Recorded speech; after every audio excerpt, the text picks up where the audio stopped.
PM Shri വിഷയത്തിൽ ജനങ്ങളെ തെറ്റിദ്ധരിപ്പിച്ച വിദ്യാഭ്യാസ മന്ത്രി മാപ്പ് പറയണമെന്ന് കെ രാജൻ MLA. ജീവനക്കാരെ പിരിച്ചുവിട്ട് ഡിജിറ്റൽ റീസർവേ അവസാനിപ്പിക്കാനുള്ള നീക്കത്തിൽ നിന്ന് സർക്കാർ പിന്തിരിയണമെന്നും അദ്ദേഹം തൃശൂരിൽ ആവശ്യപ്പെട്ടു. അബ്ദുൾ വഹാബ് MP-ക്ക് കേന്ദ്ര വിദ്യാഭ്യാസ സഹമന്ത്രി നൽകിയ മറുപടിയിൽ PM ശ്രീ പദ്ധതിയിൽ നിന്ന് പിൻവാങ്ങിയാൽ പദ്ധതി പ്രകാരമുള്ള ധനസഹായം ലഭിക്കില്ലെന്നതൊഴിച്ചാൽ മറ്റു പ്രശ്നങ്ങളില്ലെന്ന് വ്യക്തമായിരിക്കുകയാണ്. കേരളത്തിന് പദ്ധതി ഇനത്തിൽ ഒരു രൂപ പോലും നൽകിയിട്ടില്ലെന്ന് കേന്ദ്ര സർക്കാർ അറിയിച്ചിരിക്കുകയാണെന്നും കെ രാജൻ ചൂണ്ടിക്കാട്ടി. PM ശ്രീ സത്യത്തിൽ കേരളത്തിലെ ഗവൺമെന്റ് എന്താണ് ഉദ്ദേശിക്കുന്നത് എന്ന് പൊതുജനങ്ങൾക്ക് മനസ്സിലാക്കാൻ പറ്റാത്ത വിധത്തിലുള്ള ഒരു നാടകമാണ് യഥാർത്ഥത്തിൽ ഇപ്പോ കളിച്ചുകൊണ്ടിരിക്കുന്നത്. എന്താണ് UDF ഇത്തരത്തിൽ ഒരു ഇടപെടൽ നടത്തുന്നതിന്റെ പിന്നിലുള്ള താല്പര്യം?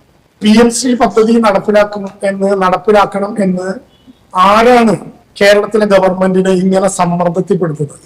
അല്ലെങ്കിൽ ആരാണ് കേരളത്തിലെ ഗവൺമെന്റിനെ ഇത് നടത്തണം എന്നാവശ്യപ്പെട്ടുകൊണ്ട് ഇങ്ങനെ ഭീഷണിപ്പെടുത്തുന്നത്? ഏതോ ഒരു സമ്മർദ്ദത്തിന് കേരളത്തിലെ ഗവൺമെന്റ് വിധേയമായിട്ടുണ്ട് എന്ന കാര്യത്തിൽ ഒരു തർക്കമില്ല. അങ്ങനെ വിധേയമായിട്ടുള്ളത് കേരള ഗവൺമെന്റ് കേന്ദ്രത്തിനോട് കാണിക്കുന്ന അപകടകരമായിട്ടുള്ള വിധേയത്വത്തിന്റെ തെളിവാണ്.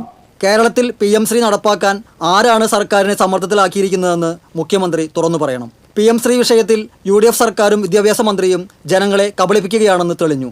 ഈ സാഹചര്യത്തിൽ ജനങ്ങളോട് മാപ്പ് പറഞ്ഞ് PM ശ്രീ പദ്ധതി ഉപേക്ഷിക്കാൻ സർക്കാർ തയ്യാറാകണം. പദ്ധതിയുമായി സർക്കാർ മുന്നോട്ടു പോയാൽ ശക്തമായ സമരവുമായി LDF രംഗത്തിറങ്ങുമെന്നും കെ രാജൻ മുന്നറിയിപ്പ് നൽകി. രാജ്യത്തിനാകെ മാതൃകയായ പദ്ധതിയാണ് ഡിജിറ്റൽ റീസർവേ.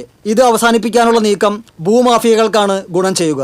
ഭൂമി വിൽപ്പനയുമായി ബന്ധപ്പെട്ട് ഒരു തട്ടിപ്പും നടത്താനാവാത്ത സാഹചര്യമാണ് ഡിജിറ്റൽ റീസർവേ പൂർത്തിയായാൽ ഉണ്ടാവുകയെന്നും കെ രാജൻ പറഞ്ഞു. എംപ്ലോയ്മെന്റ് എക്സ്ചേഞ്ചുകളിലൂടെ വന്ന ഈ കരാർ തൊഴിലാളികളായിട്ടുള്ള 4000-ഓളം വരുന്ന ഡിജിറ്റൽ റീസർവേയുടെ താൽക്കാലിക ഉദ്യോഗസ്ഥന്മാരെ പിടിച്ചുവിട്ട് ഡിജിറ്റൽ റീസർവേ അവസാനിപ്പിക്കാനുള്ള ശ്രമം അത്യന്തം സംശയാസ്പദമാണ്.